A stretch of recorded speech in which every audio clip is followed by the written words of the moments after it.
Los centros penales han sido declarados en emergencia y eso ha significado la suspensión de ciertos beneficios para los reclusos. Depende de la continuidad de esas medidas la posibilidad de éxito final de las acciones para evitar la comunicación de los condenados con el mundo exterior. La respuesta a esa y otras preguntas aquí en 8 en punto.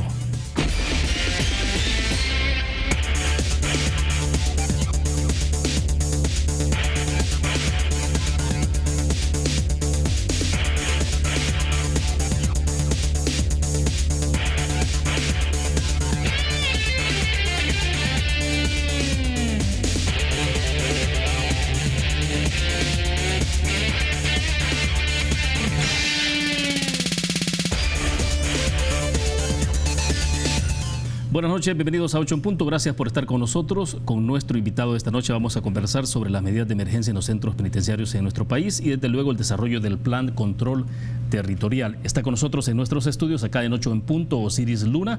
Él es el viceministro de Justicia y Seguridad y también director general de Centros Penales. Osiris, bienvenido. Es un gusto que nos acompañe. Muchas gracias, William. Un placer acompañarte aquí en este prestigioso canal, en este programa. Un gusto saludar a toda la población que nos está televisando. Un fuerte abrazo para aquellas personas que están cenando, disfrutando en familia en sus hogares. Bueno, excelente, viceministro. Entonces iniciemos. A ver, ¿qué ha pasado finalmente? ¿Cuántos, desde que se declaró la emergencia, de qué estamos hablando? ¿Un poco más de un mes? Es un poco más de un mes, correcto, ¿no? Desde que se declaró la emergencia en centros penales. Sí, correcto. Sí, y que cada 15 días tiene que estarlo renovando, sí, ¿no? Por una cuestión de ley. Definitivamente. Explíquenos entonces, viceministro, qué es lo que ha pasado, que han hecho ustedes a estas alturas una especie de balance de qué es lo que ha ocurrido, porque vaya, hemos visto constantemente la presencia de ustedes con los equipos lectores para ver el tema de la señal, si está penetrando la señal a los centros penitenciarios y bueno, por lo que ustedes han demostrado, pues no hay cero comunicación, o al menos señal ingresando a los centros penales. Creo que eso es importante, que ha sido como lo más visible, pero ¿qué más está ocurriendo al interior de centros penales en este momento? Bueno, debo decirlo y la población salvadoreña debe conocerlo, a partir de que el presidente de la República y el ministro de Seguridad lanzan el Plan Control Territorial, allá el 20 del mes pasado, tenemos prácticamente un mes y unos días que llevamos de ejecución de este plan y ha arrojado verdaderamente grandes resultados. Pero el plan es totalmente integral. Generalmente vemos la palabra control territorial, pero es que también tenemos que tener en cuenta que si queremos controlar las calles, hay que controlar nuestras cárceles. Y las habíamos dejado en total abandono. ¿Cómo encontramos la Dirección General de Centros Penales? No digamos el problema administrativo en el cual lo han dejado la administración anterior, pero en el tema operativo dentro de las cárceles. Encontramos verdaderamente cabinas telefónicas dentro de cada una de las prisiones donde los privados de libertad tenían hasta $100 al mes de saldo para poder llamar. Tenemos tabuladas ahí llamadas que se hicieron al exterior incluso del país, no al exterior del penal. Ellos podían comunicarse hasta con 10 números frecuentes que tenían dentro de ese listado, dentro de las cárceles. Eran cabinas prácticamente. ¿Y esas cabinas telefónicas o esas líneas telefónicas? Está suspendido. Sí, pero estaban, en aquel momento cuando estaban instalados, estaban intervenidas, digo, había una... No había un control, definitivamente. En absoluto, es decir, no se podía tener una grabación de esa conversación, porque habitualmente en los centros penitenciarios en el mundo, cuando hay teléfono adentro, sí, están advertidos los reclusos, ¿no? Que ahí esa comunicación está interceptada. Se tiene un promedio más o menos de 10.000 llamadas que se pudieron haber realizado diario, dentro de las prisiones. Hay cerca de 40.000 privados de libertad, con $100 de saldo. Imagínate, la población afuera ni siquiera $10 puede ponerle por el tema de las condiciones económicas que vive este país, pero ellos tenían $100 cada uno de ellos para poder ponerle de saldo al mes. Y solo habían 6 personas controlando 10.000 llamadas. Es imposible totalmente poder controlar y escuchar cada una de esas llamadas. Lo dijimos categóricamente, el presidente y el ministro toman la decisión de cancelar todo eso. Esto dentro de los hallazgos que encontramos.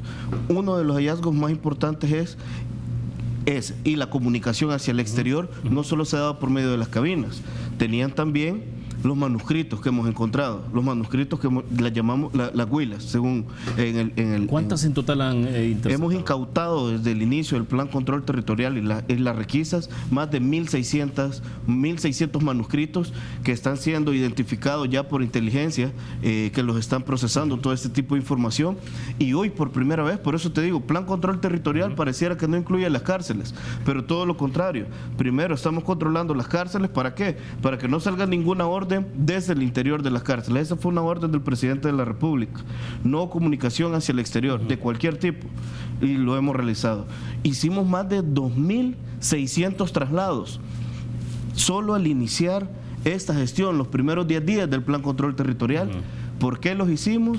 Para evitar aquellas mafias enquistadas dentro de los penales que había dejado la tregua, la mal llamada tregua. No hay nada peor que le pudo haber pasado a este país en los últimos 10 años como la tregua. Eso ha sido lo peor. Todavía estaban las consecuencias de la tregua. Había consecuencias de la tregua, incluso te lo puedo decir, habían pandilleros que los habían bajado de clasificación para ponerlos en regímenes abiertos, donde tenían más comunicación, donde tenían ese tipo de cabinas, donde podían tener más acceso. ¿Sí? ¿Y esto deliberado o era porque había algún procedimiento para decir, bueno, cumplieron ciertos requisitos y entonces han cumplido con algunas Cuando tú vienes a ver y ves que esos mismos pandilleros, 10 de ellos la semana pasada se nos intentaron fugar. Tuvimos que hacer a las 2 de la mañana un movimiento estratégico en un centro de detención menor y encontramos pandilleros. ¿Y qué centro fue eso? El de Santa Ana. En Santa Ana. 87 traslados tuvimos que hacer de pandillas. ¿Y hubo intento de fuga? Hubo intento de fuga. ¿Con apoyo del exterior? Con apoyo de la policía. No, de ellos. Me refiero a la fuga. Lo que pasa es que son penales donde en teoría debe de estar gente que ya está a un paso de la rehabilitación. Pero tienes en esos penales, en vez de gente común, que tenemos cerca de 22.000 personas dentro de los penales y personas que se pueden rehabilitar, encontramos pandilleros en esos lugares, con privilegios, con diferentes accesos a comunicación. Entonces, cuando venimos, ¿por qué dije todo esto? Porque los estados de emergencia que se decretaron y que el presidente dijo que teníamos que mantenerlos, era para sanear el sistema penitenciario. Era una institución, hoy está haciendo, porque estamos en proceso de tener el control de la seguridad de los penales, primero saneando todas estas etapas que hay. ¿Cómo se va a rehabilitar una persona que a la par tiene un pandillero que le está extorsionando? Y esto pasó en la granja de Zacatecoluca, donde pandilleros decían a los familiares de los otros, de los presos comunes, que les están diciendo, si no me entregan X cantidad de dinero al mes, le va a pasar de todo a tu familiar que está aquí adentro. No vas a lograr una rehabilitación efectiva. ¿Qué teníamos que hacer nosotros? Poner orden, control y disciplina. Mejorar los ingresos dentro de los centros penales. ¿Por qué? Hay penales donde la última vez que se hizo requisa fue hace 3 años. ¿Cómo puedes tener penales que parecen cuevas, catacumbas prácticamente? ¿Cada cuánto tiempo debería hacerse las requisas? Nosotros las estamos haciendo diario, todos los días estamos haciendo requisas generales y selectivas. ¿Y había pasado hasta 3 años? Hasta 3 años. En que Certepec, 3 años, casi 4 años tenían de no hacer una requisa. Ahí donde fue que viste las fotos este fin de semana, que encontramos de todo. En base a eso, el presidente de la República y el ministro de Seguridad toman la política cero plástico dentro de los penales. Y es que en ninguna cárcel debe de haber más que el kit de higiene. Y solo les vamos a permitir tener su kit de higiene. ¿Qué incluye el kit? Pasta dental, cualquier tipo de insumo que pueda ser para la higiene de él y que no se alborote ningún tipo de enfermedad dentro de las cárceles. Sí. Para eso estamos teniendo aún más controles. Hoy que se baja la emergencia, el presidente también me dice, dupliquemos las jornadas médicas. Lo estamos haciendo todo lo que con derechos humanos corresponde. Y es más, CICR, ¿sabes? Que es la Cruz Roja Internacional, tenía años de no entrar a los penales. Nosotros, en menos de 2 meses que llevamos de gestión, ya tenemos reuniones con ellos, estamos haciendo la política de salud integral en todos los 28 centros penales y la vamos a desarrollar con los que saben, porque nos estamos sentando con los especialistas, con la gente que en realidad nos puede orientar y nos va a llevar a hacer mejor nuestro trabajo. ¿Qué debemos de garantizar nosotros? 3 cosas prácticamente. 1, la seguridad, el control, orden y disciplina dentro de los penales, pero a la vez aparejado llevamos el tema de salud de cada uno de ellos. Y hoy, una premisa que nos ha dado el presidente, hoy que ha bajado el estado de emergencia, que los reos produzcan, cultiven y consuman sus propios alimentos. Ahora, pero ese es un proyecto que viene. Son proyectos que vienen, que ya estamos. Sí, y vamos a hablar de eso un poco más adelante. Pero a ver, el vínculo, la parte de la comunicación se ha roto totalmente de centros penales de adentro hacia afuera o afuera hacia adentro. O sea, totalmente. ¿Hay totalmente certidumbre de que ha ocurrido eso? Así es. Estamos todavía en procesos y te lo digo, esto no solo lo hace centros penales, debo de ser muy responsable, lo hacemos con los técnicos que tienen que ver, que es la CIGED. Nos sentamos con las telefónicas. El presidente, si tú viste los primeros días de la ejecución del plan, él menciona y da un ultimátum, 72 horas les dice a los operadores de las compañías telefónicas y les menciona, no quiero que en 72 horas haya señal todavía dentro de los penales, porque mostramos las estadísticas y en un 30% de las mediciones que se hacían siempre había señal, por lo tanto no estaba, y ahí se agotó que no estaba verdaderamente cerrada la señal desde las cárceles. ¿Qué hacemos nosotros? Empezamos ese plan con la CIGED, con las operadoras telefónicas, hicimos un barrido de todos los penales, se reorientó el tema de bloqueadores, se baja la señal de las antenas que están cerca de los penales y se sube la señal del bloqueador. Algo en términos sencillos para explicarlo al público. Justamente eso fue lo que se hace y todos los días se visitan centros penales en comitiva con el GOPES, que es de centros penales, con comitiva de técnicos de la CIGED, comitivas de la policía, las fuerzas especiales de la policía también nos acompañan para dar seguridad a los técnicos que van. Llevamos el equipo idóneo para nosotros medir la señal dentro de las celdas y a los alrededores. Estamos evitando que sea menos la afectación hacia la población, pero siempre garantizar que no salga ninguna orden. Entonces, ahorita que estamos atacando, que no salga ninguna orden por medio de manuscrito. También. Es decir, la comunicación ya, la posibilidad de señales, uso de teléfono celular, eso está. Y se bloqueó las cabinas telefónicas también, garantizado. Entonces, la parte es ahora cómo evitar de que las famosas huilas y ese tipo de comunicación. Sí, correcto. ¿Todavía existirá alguna posibilidad de que puedan estar? Sí, porque todavía estamos en proceso de evitar el plástico en todos los centros penitenciarios. Sí, excelente. Tengo que ir a la primera pausa comercial. Cuando regresemos, viceministro, explíquenos un poco. ¿Pudieron comprobar entonces que efectivamente el tema de homicidios está vinculado justamente con órdenes desde las cárceles? Es decir, hay una disminución de los homicidios. ¿Hasta qué punto, digamos, el hecho de cortar esa comunicación también ha tenido incidencia en los homicidios? Vamos a una pausa, volvemos.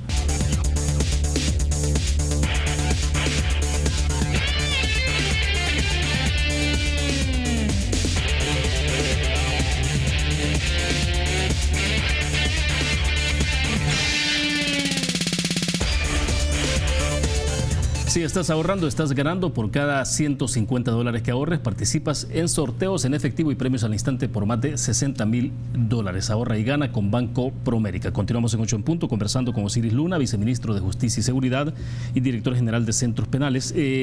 Vamos a ver, porque viceministro, a través del Facebook Live en la transmisión, Carlos y Marisol Iraeta dice: excelente trabajo, totalmente digno de admirar. Saludos desde Kansas City, Missouri.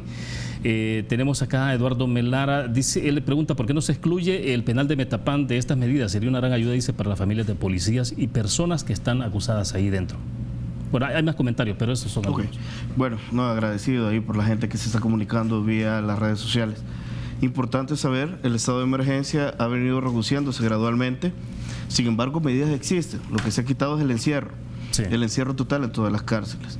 ¿Qué se está haciendo hoy? Pero no fue una medida de quitar el encierro y que esto continúe normal. No, quitemos el encierro y pongámoslos a trabajar. Entonces, ¿qué estamos haciendo ahorita? Mejorando los niveles de producción que vamos a tener dentro de los penales. Y no solo de producción, tenemos que hablar del tema de rehabilitación y reinserción, porque es algo importante. El programa Yo Cambio fue muy bueno, ¿verdad? Y lo vamos a mejorar y lo vamos a evolucionar incluso. ¿Cómo? Porque hoy, aparte de evitar el ocio, y hay que evitar el ocio en el 100% de los privados de libertad, vamos a generar verdaderos programas y rediseñar, ¿verdad? Nos hemos reunido con diferentes organizaciones a nivel internacional para rediseñar la nueva política pública de rehabilitación y reinserción verdaderamente. Solo el 1% de todos los privados de libertad, y este dato con el Consejo Nacional, con el Consejo Criminológico Nacional, de Centros Penales, lo hemos constatado, y solo el 1% de todos los privados de libertad a nivel nacional está en programas verdaderamente de rehabilitación o se rehabilitan. Yo creo que los niveles sumamente bajo, pero es sumamente bajo. ¿Pero y esto por qué? ¿Porque no había las condiciones para que se incorporaran o porque no había voluntad o disposición de ellos? Es que es una aquí viene una complexión de muchas cosas, son muchas aristas las que tenemos que ver. No solo evitar el ocio no te conlleva a rehabilitar a una persona. El programa debe ser diseñado también para que la persona en su psiquis y su comportamiento pueda llegar a cambiar, para que después, una vez que cambie, porque la rehabilitación es, sí, ok, yo tuve la culpa, verdaderamente me quiero rehabilitar y tengo la voluntad de rehabilitarme.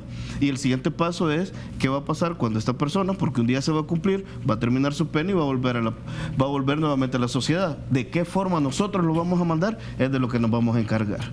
Pero primeramente es ahí donde vamos a hacer esa conjunción de cosas, entre producción, entre evitar el ocio, pero también diseñar programas verdaderamente que vayan encaminados a cambiar verdaderamente el sujeto. ¿Qué está pasando hoy? Al homicida se está viendo de la misma forma y hay que aplicar diferentes programas para cada uno. ¿Por qué? Porque está aquel homicida sanguinario, pandillero, que ha matado 10 personas y fácilmente puede matar 10 personas más. Está aquel homicida tal vez pasional que llegó a su casa con problemas en el trabajo y encontró a su esposa con otra persona y también cometió el mismo delito. Y está aquella persona también que llegó frustrado, con problemas económicos, llegó a su residencia, encontró un vecino parqueado ahí, vino y lo mató. El programa que se está aplicando de rehabilitación y reinserción para cada uno es totalmente diferente, porque van a tener diferentes conductas para hacerlo. ¿Por qué te digo eso? Porque sí lo tenemos que hacer, porque sí también preocupa, porque hay gente que va a salir en 2 años, hay gente que ya va a salir incluso, y hay que hacer algo también, porque si no le estamos mandando un problema nuevamente a la población. Por eso es que nos preocupa el tema de rehabilitación, y te digo, vamos a montar la primera mesa con el PNUD, y se ha ofrecido incluso la Oficina de las Naciones Unidas contra el crimen organizado y la droga para tener esta mesa y liderando. Nosotros el día de ayer le dijimos, está bien, tomamos la palabra, empecemos a trabajar, nos hemos reunido con OIM, con CICR, con diferentes organizaciones a nivel internacional, vamos a unir una sola mesa para poner la nueva política de rehabilitación y reinserción. Eso es muy importante, porque hay que capacitar y hay que tener los mejores programas. Sí, a ver, aquí hay un par de consideraciones a través del Facebook Live. Esteban Asensio incluso se atreve a dar una recomendación, dice que 3 días antes de que salga un recluso hay que separarlo, dice, para que vayan al baño y que pueda expulsar las famosas huilas, y así, dice, quien salga con algo así, volverlo a encerrar, dice, porque obviamente es un delito. Bueno, ahí está haciendo incluso una recomendación de cómo se debería hacer. Y acá lo estamos haciendo de otra forma. Y acá consultan también, es otro hecho, dice que la jueza segunda de vigilancia penitenciaria ha dicho que Centros Penales mintió porque nunca le mostró pruebas del cableado que dijeron haber encontrado en cárcel de mujeres, y que además, dicen, el router localizado ahí fue adquirido por la misma dirección en 2013 para clases de comunicación. Eso es lo peligroso. Eso es lo peligroso, güey. ¿Qué fue lo que pasó en este caso? Lo peligroso es que personas de la institución están cometiendo actos de corrupción que ya lo hemos visto desde Azocambio, imagínate, desde Cuello Blanco hasta abajo. Hemos nosotros puesto a disposición de la Fiscalía Azocambio, que es una asociación totalmente ilegítima e ilegal, ¿verdad? ¿Por qué lo digo de esa manera? Hay personal que no tiene nada que ver con el tema de corrupción. ¿O sí? Yo estoy hablando de quienes hicieron la asociación, no de las personas que laboran dentro de la institución. Y por eso te digo, desde arriba hasta abajo. ¿Y qué pasó ahí? Un router de la institución que evidentemente ya hay una investigación en eso y lo está llevando la Policía Nacional Civil, se ha puesto también a disposición de la Fiscalía. ¿Por qué lo digo de esta manera?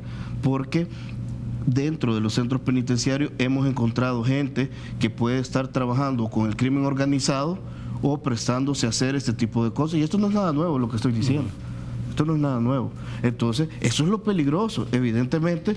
¿Por qué? Porque yo no voy a entregar evidencia ahorita porque puedo entorpecer a una investigación. O sea, hay que ser muy responsables también en esto. Segundo, aparte, ahí mostramos la foto, incluso un cable que lo habían tirado de una manera maliciosa arriba del cielo falso, que pasaba varios metros y llegaba hasta otra zona donde casualmente están las celdas de ellas. Entonces, en todo el centro penal de Ilopango, afuera, todo Bosques de la Paz no tenía señal, y allá adentro tenían wifi con clave y todo. O sea, es peligroso en realidad. No es que no se ha mostrado eso. Lo otro que le puedo mencionar también, estamos tomando todas las medidas, incluso, ¿sabes qué se hacía antes? Cuando se encontraba una persona que salía en libertad, se detectaba que llevaba en su interior manuscritos dentro de su anatomía, ¿verdad? Esa persona solo se le esperaba que se expulsaran y la dejaban ir. Increíblemente, ahora, no había un protocolo de actuación. Ahora, que fue lo primero. ¿Delito o no? Pero sí había un delito. Claro que hay delito. Entonces, depende de la información que lleve en su interior. Entonces, ¿qué hacemos hoy? Hay un protocolo de actuación con la Policía Nacional Civil y posterior con la Fiscalía General de la República, que le agradecemos muchísimo al fiscal general, una disposición total y de los fiscales para que este tipo de hechos se vayan, porque lo llevemos nuevamente a orden judicial. ¿Por qué te lo digo? Porque es lo mismo una orden de matar a una persona que yo la dé por teléfono o que la mande por un manuscrito. El mismo efecto puede tener. Por lo tanto, el presidente de la República y el ministro nos dicen, esos hechos son los que tenemos que contener, Osiris. Es lo que estamos haciendo nosotros. Ahora, le preguntaba en el tema de si se ha establecido un vínculo directo, entonces, al romper la comunicación de los reclusos con el mundo exterior, ¿ha tenido alguna incidencia? ¿Lo ha podido demostrar usted si ha habido incidencia en la disminución de los homicidios? Sí, evidentemente es un todo relacionado. Es un todo relacionado, diferentes acciones, porque nosotros desde penales estamos haciendo lo que nos compete. La cero comunicación hacia el exterior es una de las cosas, evitar cualquier tipo también de objeto ilícito dentro de los penales son otra de las cosas que hay que hacer, entre otro tipo de acciones que estamos desempeñando, como también la ya no separación de las pandillas, también unificarlas. Estamos teniendo un tema muy importante de criminológico ahí, incluso un suceso verdaderamente muy bueno que está arrojando grandes resultados. Y en el exterior, ¿qué se está haciendo? Plan control territorial, policía verdaderamente tomándose el control de los territorios en conjunto con la Fuerza Armada. Un muy buen trabajo que están haciendo ambos unificados. ¿Y qué estamos combatiendo? La extorsión, estamos combatiendo los homicidios, pero sobre todo tomándonos el control de aquellos lugares, aquellos municipios, aquellas zonas donde más actividad económica hay. ¿Para qué? Y de tránsito de la población. ¿Para qué? Para salvaguardar la vida de todos. Yo veo y agradezco a toda la población, todos los mensajes que mandan, incluso cuando ven policías que se están subiendo los buses y dicen, sí, que bueno, regístrenos, la verdad, aquí nosotros estamos haciendo bien las cosas, por lo tanto no hay ningún problema, que venga la justicia. Y eso es muy importante porque el acompañamiento de la población, el acompañamiento de los diferentes órganos del Estado, el acompañamiento de todos los organismos internacionales, de todos los sectores de la población, es lo que va a dar un verdadero soporte a este plan control territorial. Ya no se diga la fase 2 que se está ejecutando. La fase 2 es lo que le va a dar sostenibilidad en el tiempo, porque estamos cerrando por primera vez el grifo del reclutamiento de las pandillas en los menores, en los jóvenes. Eso es lo que le teníamos que cerrar. El Estado hoy verdaderamente está compitiendo versus pandillero con para verdaderamente que este joven no busque la pandilla, porque únicamente, ¿qué le va a esperar a un joven que se meta a las pandillas? Y se lo digo ahorita que estamos todos en este canal en vivo. ¿Qué le espera a un joven que se mete a una pandilla? Al nomás entrar a la pandilla, aparte de ponerlo a hacer todo tipo de cosas totalmente ilegales, ilícitas y todo, va a ser catalogado terrorista y va a ser pandillero y terrorista en El Salvador, en Guatemala, en Honduras, en Estados Unidos, en Sudamérica, en Europa, en cualquier parte. ¿Qué le espera a ese joven? ¿Solo le espera la cárcel o la muerte? Ahí hay diferentes audios y todo que pueden ver de personas que están diciendo no se metan a las pandillas. Los mismos pandilleros están diciendo no se metan. Bien, perfecto. Tengo que hacer una pausa. Cuando regresemos, ha habido 3 hechos que tienen que ver, digamos, directamente con el tema del plan control territorial, pero también con centros penales. Es algunas decisiones que han tomado los diputados en Asamblea Legislativa. Vamos a la pausa, regresamos.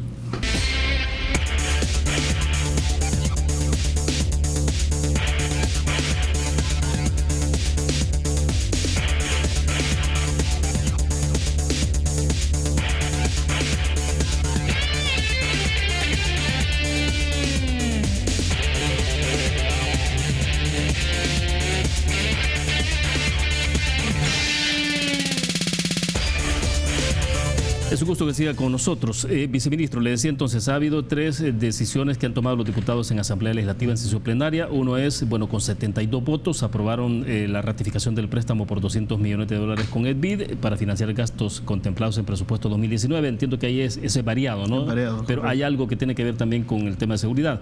Pero los otros 2 puntos sí son directamente vinculados a esto, porque, por ejemplo, con 49 votos los diputados emitieron un dictamen desfavorable a la petición que hacía el diputado Guillermo Gallegos de que se declarara guerra a las pandillas.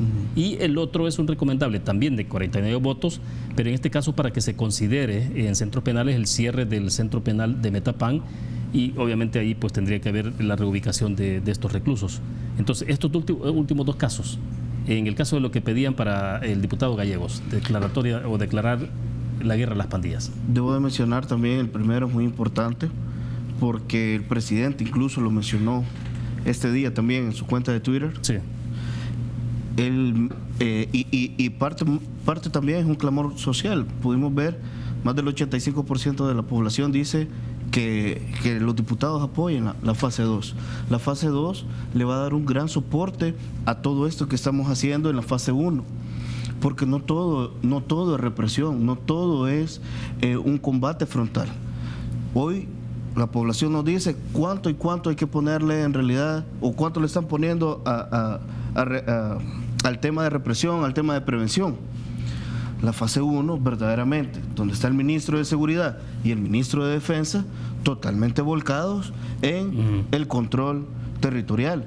Pero la fase 2, donde tenés al presidente de Landa, donde tenés al ministro de Gobernación, ministro de Obras Públicas, a la ministra de Vivienda, a la ministra de Desarrollo Local, donde tenés al INJUVE, donde tenés al director de Recuperación del Tejido Social, y tenés una gama de instituciones trabajando sobre todo en aquellos sectores más descuidados de la sociedad, donde hay que recuperar verdaderamente el tejido social y llevar la prevención. ¿Cómo se llama esta fase? Oportunidad. Y es muy importante que también se pueda llegar a financiar. Eso es muy diferente y por eso lo quería poner en contexto también. En cuanto al segundo punto, también que tiene que ver mucho con el tema del Plan Control Territorial y el tema de los centros penitenciarios, es muy importante ver que prácticamente como Ejecutivo nosotros ya estamos realizando diferentes acciones que se están comandando para empezar ya. No es verdaderamente decir estamos en guerra, simplemente hacer respetar la ley.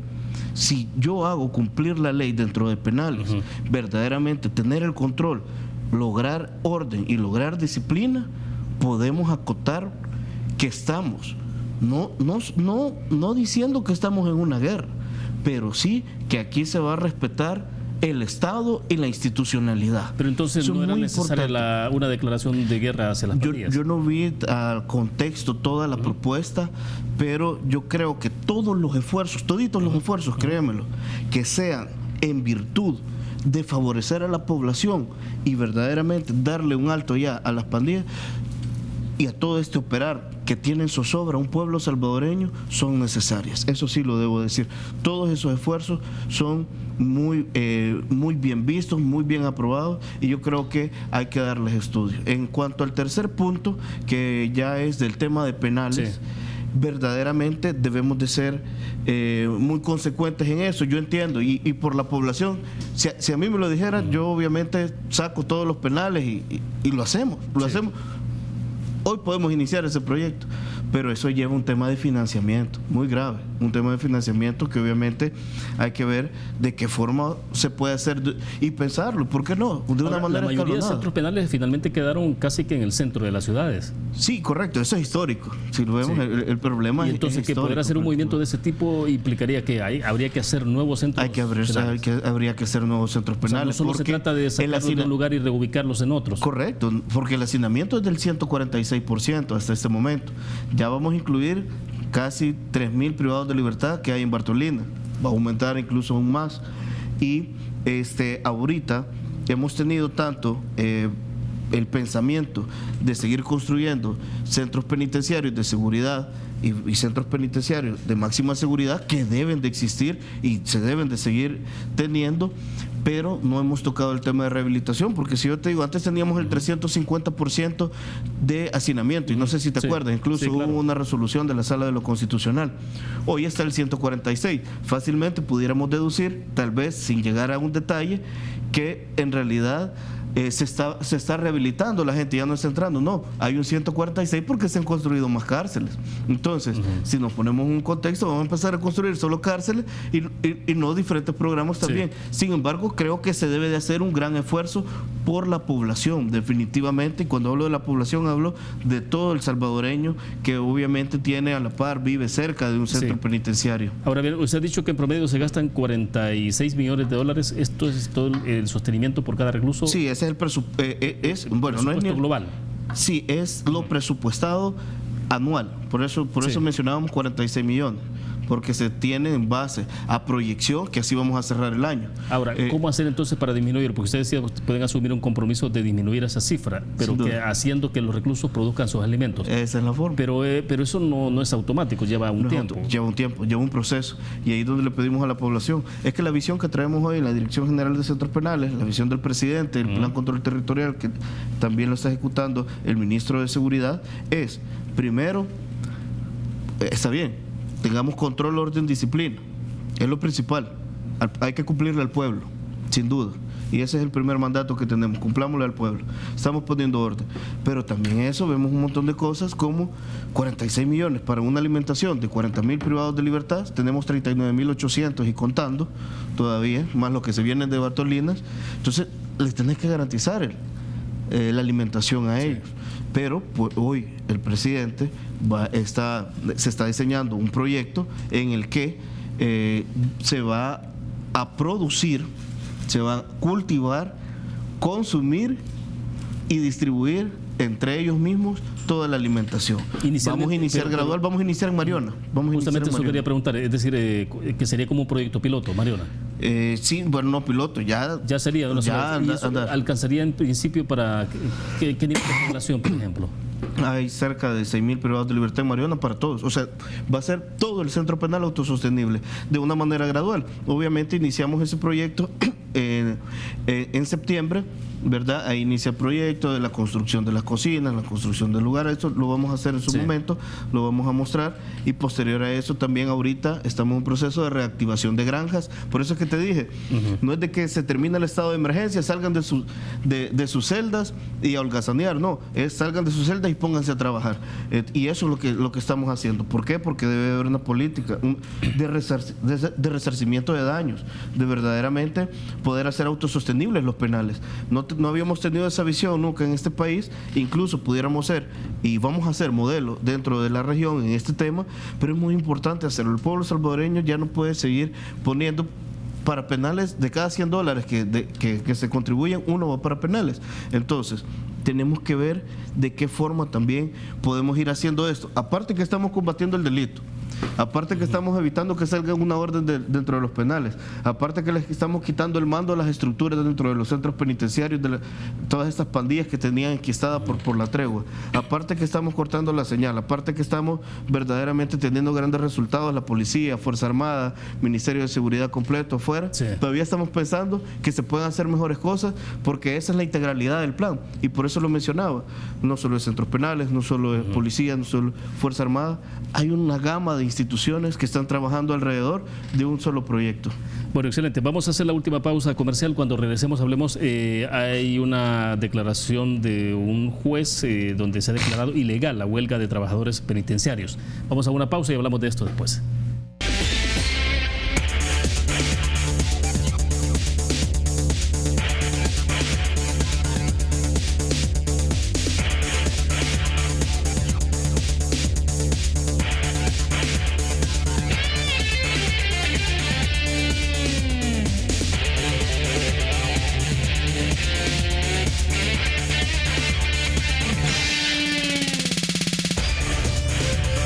estamos al cierre de 8 en punto. Viceministro, decíamos, un juez declara entonces ilegal la huelga de los trabajadores penitenciarios y prácticamente les está ordenando que reanuden sus labores. ¿Qué nivel de impacto estaba teniendo ese paro de labores?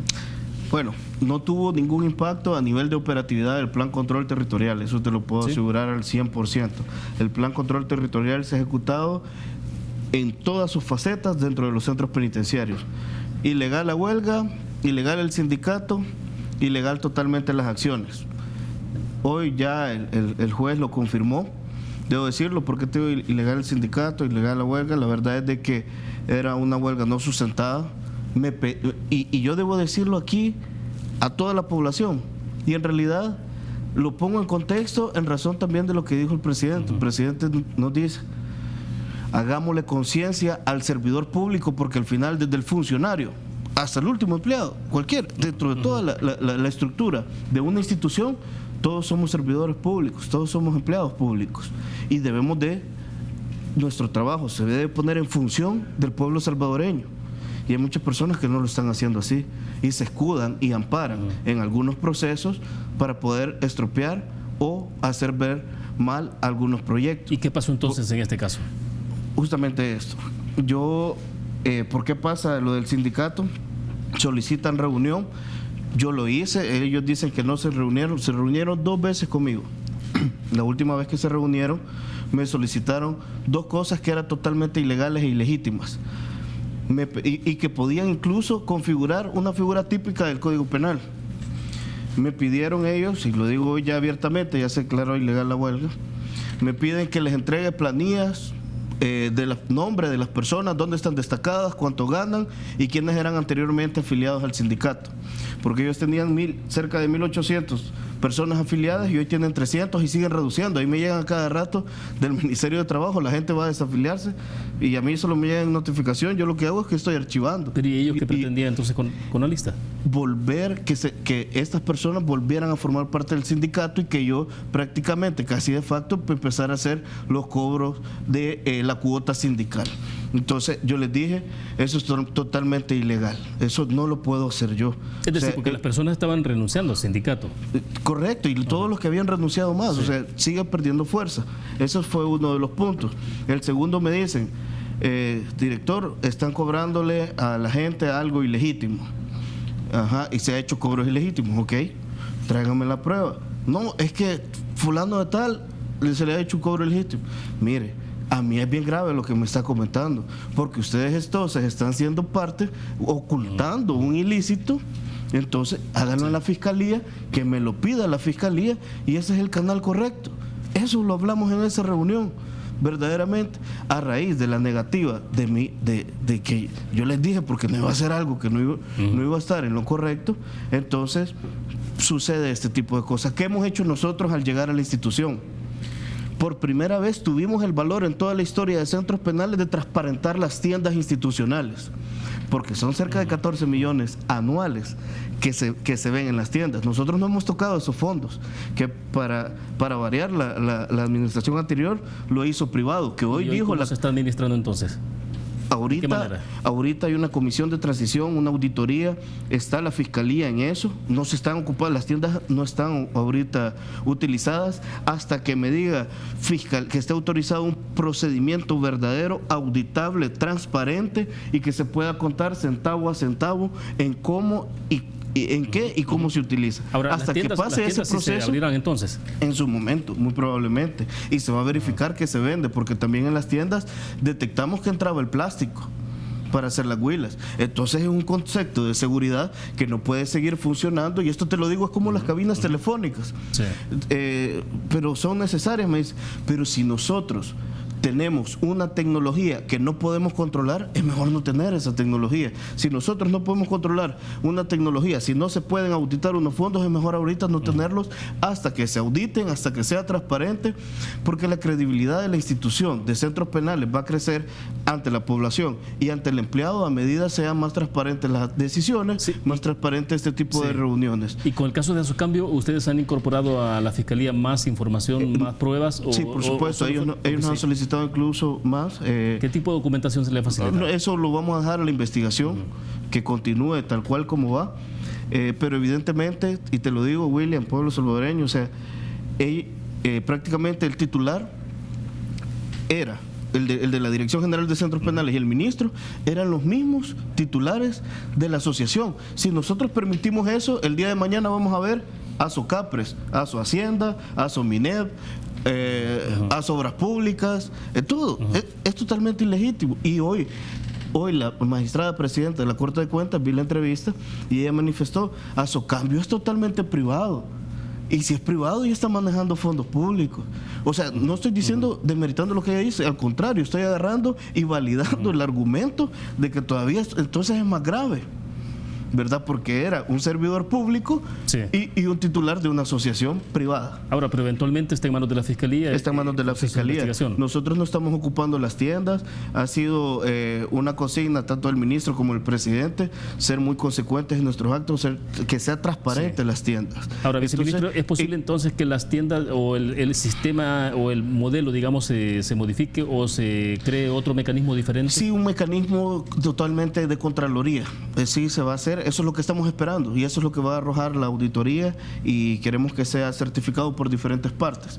De esa forma vamos a generar una verdadera certidumbre. ¿Qué pasa con la huelga? Solo para finalizar, detectamos que eran 15, máximo 17 personas. Ya sabemos todo cómo fue el aparataje, que estaban tratando de inestabilizar, y todavía con un agravante. Cuando el plan control territorial empieza a arrojar los verdaderos datos y resultados, y vemos, imagínate, desde el inicio del plan control territorial, hemos tenido días con 0 homicidios, con 2 homicidios. Tenemos un promedio ahorita de 5 homicidios desde que inició el plan control territorial. Entonces, cuando pasa todo eso, cuando hacemos los movimientos, cuando quitamos las tiendas, cuando quitamos todo, empieza este movimiento interno a menos de 2 meses que llevamos de haber agarrado la Dirección General de Centros Penales, que todos los problemas que ellos dicen son heredados. ¿Por qué no hicieron huelga cuando hicieron la asociación de Asocambio? No, que vienen ahorita cuando nosotros venimos a transparentar los fondos. ¿Y qué encontramos? ¿Qué encontramos? Que habían ex empleados vinculados al crimen organizado en esa huelga. Peligroso. Totalmente peligroso. Hemos pasado, comprobado, porque ahí está el expediente. Lo hemos pasado a la Fiscalía y ahí está, a la policía, para que haga la investigación, y ahí están las personas, ex empleados, ni empleados actuales. Entonces hay que tener mucho cuidado, porque no vaya a ser que el crimen organizado se esté metiendo, porque les estamos quitando los privilegios dentro de las cárceles, porque de verdad los estamos golpeando afuera con el plan control territorial, se vaya a meter tras esas acciones de hecho de algunos empleados que solo se encapuchan y llegan, y hay que tener mucho cuidado, porque lo que queremos nosotros, y como funcionario, yo tengo verdaderamente, la Constitución me obliga a que todas mis acciones sean consecuentes en garantizar la seguridad, no solo de una institución, de todos los empleados de la institución, que hemos atendido mucho la seguridad de los empleados, sino también de todo un pueblo salvadoreño. Bueno, excelente. Hay muchos temas en agenda, pero bueno, el tiempo se nos ha agotado, así que quedamos pendientes para la próxima, a ver si nos acompañan otra vez. Nos queda para la siguiente segunda parte. Le agradezco muy gentil por su tiempo, entonces. Por la invitación. Fuerte abrazo al pueblo salvadoreño. Bueno, excelente. Gracias a ustedes que nos acompañaron. Nos vemos mañana en 8 en punto. Buenas noches. Que descansen.